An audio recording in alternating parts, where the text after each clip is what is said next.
حضرت موسیٰ علیہ السلام کا زمانہ مبارکہ ہے. ایک شخص نے اپنے کزن کو، اپنے چچا کے بیٹے کو، چچا زاد کو قتل کر دیا اور خود ہی اس کا مدعی بن کے حضرت موسیٰ کے پاس آیا کہ بتائیے جناب میرے اس بھائی کو کس نے قتل کیا ہے؟ حضرت موسیٰ نے ایک سادی سی بات کی. کیا فرمایا؟ وَإِذْ قَالَ مُوسَىٰ لِقَوْمِهِ إِنَّ اللَّهَ يَأْمُرُكُمْ أَن تَذْبَحُوا بَقَرَةً. حضرت موسیٰ علیہ السلام نے اپنی قوم سے کہا کہ اللہ تمہیں حکم دیتا ہے کہ ایک گائے ذبح کرو. گائے کا کچھ حصہ مقتول کو مارو، وہ خود اٹھ کے بتا دے گا مجھے کس نے قتل کیا ہے. یہ پہلا سپارہ ہے قرآن مجید کا، آپ اس کو دیکھ لیں. یہ آیت نمبر 67 سے شروع ہو رہا ہے. تو اب وہ چونکہ ذبح کرنا نہیں چاہ رہا تھا، اس کو پتا تھا کہ مجرم تو میں خود ہوں، وہ ذبح چونکہ کرنا نہیں چاہ رہا تھا، اس سے کہا کہ مارو ایک حصہ گائے کا، اس کو تو یہ اٹھ کے بتا دے گا. تو اس نے جواب کیا دیا؟ قالوا اتتخذون ہزوا، یعنی لگا آپ میرے ساتھ مذاق کرتے ہیں، کبھی ایسا بھی ہوا ہے؟ قال اعوذ باللہ ان اکون من الجاہلین. حضرت موسیٰ علیہ السلام فرمانے لگے میں اللہ کی پناہ مانگتا ہوں میں جاہلوں میں سے ہو جاؤں. ہر وقت مذاق کرتے رہنا یہ تو جاہلوں کا طریقہ ہے. کن کا ہے؟ حضرت موسیٰ نے کہا ہے، قرآن پاک ہے. ہر وقت مذاق کرتے رہنا، خوش طبی اور چیز ہے، مسکراتے رہنا، لیکن کسی کا مذاق ہر وقت اڑاتے رہنا کن کا طریقہ ہے؟ جاہلوں کا. جب کہا نہیں ذبح کرنی ہے تو اب ذرا دیکھیے کرنا نہیں نہ چاہ رہے. قالوا ادع لنا ربک یبین لنا ما ہی، کہنے لگے اے موسیٰ پھر آپ نہ رب سے دعا کریں کہ وہ ذرا کھول کے بتائے وہ گائیں کس طرح کی ہو. ارادہ نہیں نا ذبح کرنے کا، آپ دعا کریں. قال انہ یقول انہا بقرۃ لا فارض ولا بکر. فرمایا کہ رب کہتا ہے وہ گائے نہ بوڑھی ہو نہ زیادہ بچیا ہو، عوان بین ذالک، ان کے درمیان ہو، یعنی جوان گائیں ہو.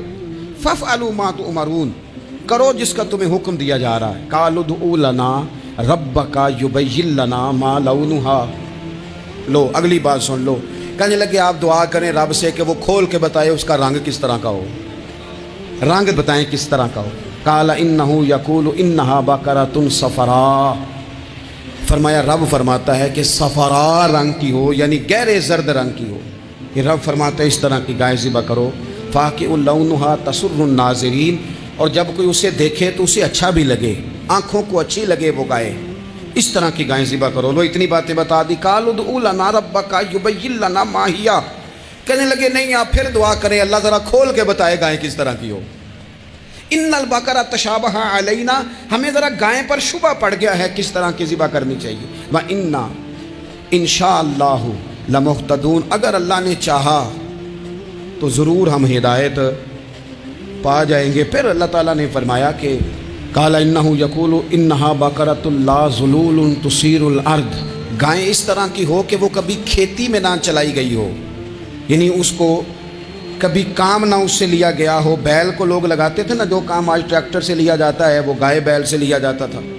تو وہ کھیتی باڑی کے کام نہ اس کو لگایا گیا ہو. ولا تسقی الحرث، اور نہ اس سے پانی نکالا گیا ہو، نہ کھیت چلانے ہل چلانے میں لگائی گئی ہو. اور وہ جو کنواں ہوتا تھا جس کے گرد گائیں گھومتی تھی، تو کہا وہ بھی کام اس نے نہ کیا ہو گائے نے. مسلمۃ لا شیۃ فیہا، وہ ہر عیب سے پاک ہونی چاہیے. قالوا الآن جئت بالحق، اب کہنے لگے اب آپ صحیح بات لے کے آئے ہیں، اب سوال ختم ہو گئے نا. کہنے لگے اب آپ بات فذبحوہا، انہوں نے ذبح کر دی. وما کادوا یفعلون، پر ایسا کرتے نظر آتے، لگتا نہیں تھا کریں گے ذبح پر ذبح. اچھا یہ گائیں پھر ملی کیسے؟ امام خازن کہتے ہیں کہ ایک نیک آدمی تھا، تو اس کا آخری وقت آ گیا تو اس کے پاس جو کل جمع پونجی تھی وہ ایک بچیا تھی، گائیں کی بچی، بچیا ویڑی، اس کے پاس وہ ایک بچیا تھی صرف. تو اس نے اس طرح کیا کہ اس کی گردن پر ایک مہر لگائی، اللہ کے نام پر بطور امانت اس نے اس کو جنگل میں چھوڑا. کہا یا اللہ میرا بیٹا ایک ہی ہے، وہ بھی چھوٹا ہے، اس کی حفاظت کرنا اور میرے بیٹے کو پہنچا دینا.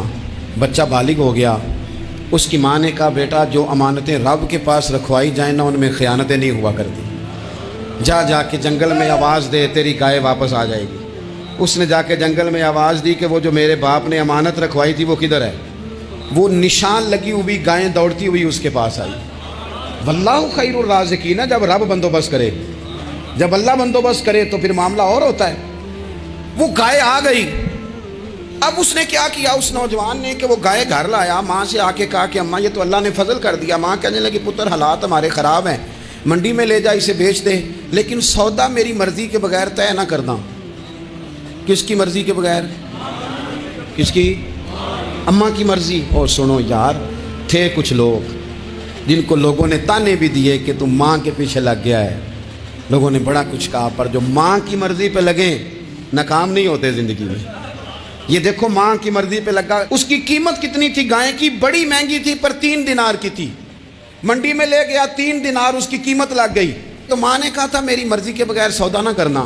اب بچے تو نہیں نہ مانتے، اماں کو کیا پتا باہر بزنس کیا ہے، لین دین کیا ہے، پر ماں نے کہا تھا میری مرضی۔ بندہ دے رہا ہے اسے 3 دینار، اس نے کہا جی میں نے طے تب کرنا ہے، ڈن تب کرنا ہے، پہلے اماں سے پوچھنا ہے۔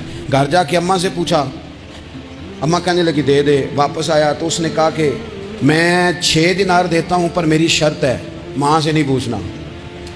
اس نے کہا تو 12 بھی دے، ڈن تب بھی ہونا ہے جب اماں نے کہنا ہے۔ وہ جب اس طرح کی اس نے گفتگو کی، واپس اپنی والدہ کے پاس گئے، کہنے لگے اماں سمجھ نہیں آتی، 3 دینار کی گائیں بندہ 12 میں خریدنے کو تیار ہے، شرط لگاتا ہے کہ اماں سے نہیں پوچھنا۔ تو والدہ کہنے لگی پتر پہلے اس سے جا کے پوچھ کیا وہ ہے کون؟ یہ کوئی روحانی معاملہ ہے، کوئی غیبی مدد ہے، پوچھ۔ اس سے جا کے پوچھا تو وہ کہنے لگا میں تو فرشتہ ہوں اللہ کا، تو نے گائیں بیچنی نہیں، اس لیے کہ تیرا باپ بھی نیک ہے، تیری ماں بھی نیک ہے، رب تیرے رزق میں برکت پیدا فرمانا چاہتا ہے۔ ماں باپ نیک ہونا رزق میں برکت ہو جاتی ہے۔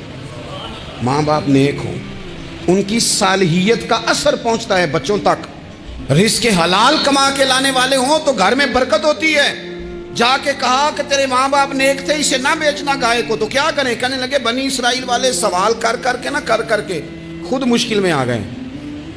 اب وہ ایسی گائے جو جوان بھی ہو، یہاں تو ہر غریب آدمی اپنی گائیں یہاں لگا دیتا ہے، کھیتی باڑی میں یہاں لگا دیتا ہے، کنویں میں پانی نکالنے میں، تو یہاں تو ہر ایک کی گائیں، تو ایسی گائیں جس کا رنگ بھی اتنا پیارا ہو، زیادہ بوڑھی زیادہ بچی بھی نہ ہو، اور ابھی تک کھیت میں بھی نہ لگی ہو، وہ سوائے تیرے کہیں نہیں ہے۔ اس نے کہا چل پھر مہربانی کر بتا میں کتنے کو دوں گائیں، اگر وہ آ جائیں تو کتنے کو بیچنی ہے؟ اسے کہنا کوئی نہیں، ریٹ تو زیادہ کرنا ہی نہیں، ان سے کہنا گائے کے اندر سے گوشت نکال دیں اور جتنا گوشت ہے اتنے پیسے بھر دیں، اس کی کھلڑی بھر دیں۔ اب وہ بنی اسرائیل والے ڈھونڈتے پہنچ گئے، کہا جناب گائیں 3 دینار کی یا 6 لے لو۔ اس نے کہا نا بھائی، ذبح کروں گا، گوشت نکالوں گا، جتنا وزن گوشت کا اتنے پیسے بھرو گے کھال میں تو پھر گائے تمہیں ملے گی۔